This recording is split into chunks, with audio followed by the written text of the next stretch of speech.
former initiates of false priesthoods.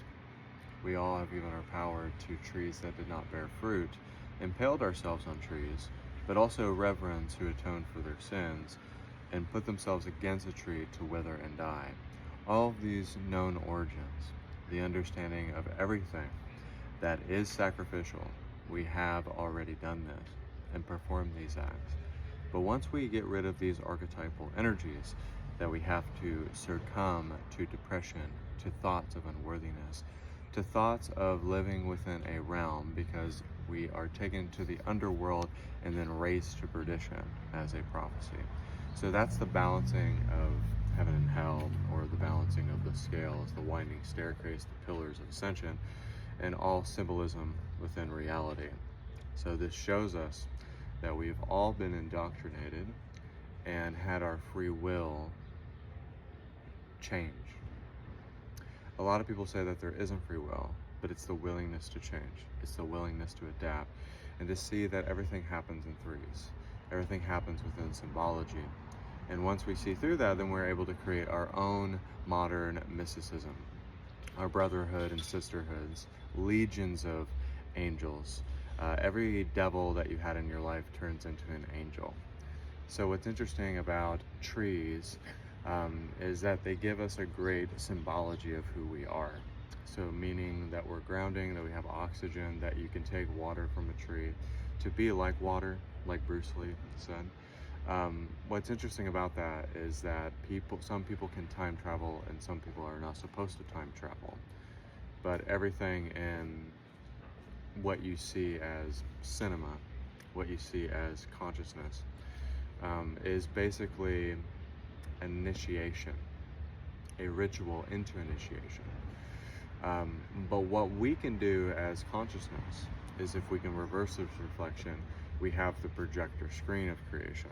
Instead of a theater being dark and then the lights come in and then they go out, instead we can actually be the thing that illuminates the light while we're in the darkness. So everything is real, and there's a reason for passing through the veil. So this is where the ones who want to be worthy and want to be chosen will pass through the veil and never have to reincarnate here ever again.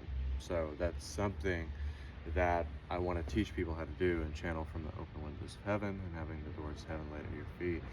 So spiritual narcissism can happen when you take it too far, and meaning when you come into a higher energy and you are self-sabotaging and in self-deprecation of only thinking that emotion is intuition, when it is not at all any of those things.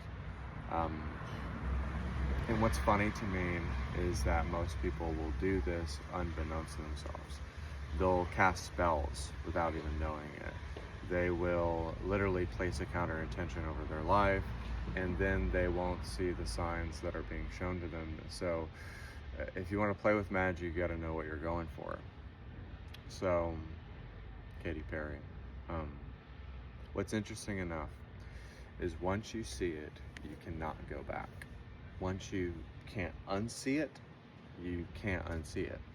It's in everything that is apparent, but a lot of us are just different priests, and we have performed many different rites, rather they were light or dark, in our reality. So the conduction of different ceremonies and transcendence, if you will, in like the New Age, which if you would have checked out a book about New Age or self-transformation, it would be occult knowledge, because they don't want it to be known, even though Jesus was an occultist and a mystic, because you didn't know from the age of 13 to 30 about his journey. But he was able to turn water into wine. He was able to walk on water. He was also cursed a fig tree because it didn't bear fruit. But what's interesting is that civilizations always have a cause for rebirth and channeling of some sort.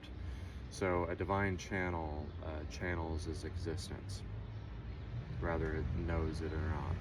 So this means that our prophecies of light and dark, power, good and evil, will always be present because there's a reason for these things, these secret orders.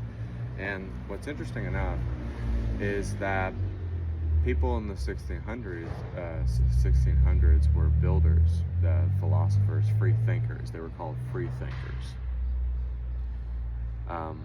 So in the ancient roots of Christianity, the baptism was a symbolism of being brought into the underworld to face your lower self, your shadow self, your dark self, your antichrist self, and brought to perdition as going through the darkness to find the light and being raised to perdition to experience enlightenment.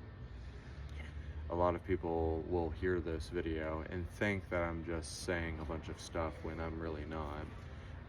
It's more so that I'm trying to give you the truth hidden in plain sight, the all-foreseeing eye, going through the veil. But also, what's interesting enough is that you will see, like in the movie Interstellar, where he's going through those different parts in his home and those different sets of lights. It's kind of like when you see a library and Akashic record, if you will. You see filing cabinets and different existences that you're able to pick out. That's kind of like when people are manifesting timelines or quantum leaping. And kind of the symbolism of death is in all of Egyptian archetypes, and even in the old Greek theaters, actors were seen as priests conducting a very sacred ceremony, a sacred act. So all of us are that. We are pharaohs, we are mythical creatures like Jesus, and our body is temporary. You know, our body is just a vessel that encompasses a soul.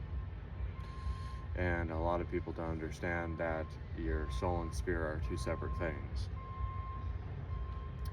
Your soul is what encompasses this vessel. Your spirit is the intuition, the connection, and the experience of God being made realized. But what's interesting enough is that we are reverends that atone for our sin.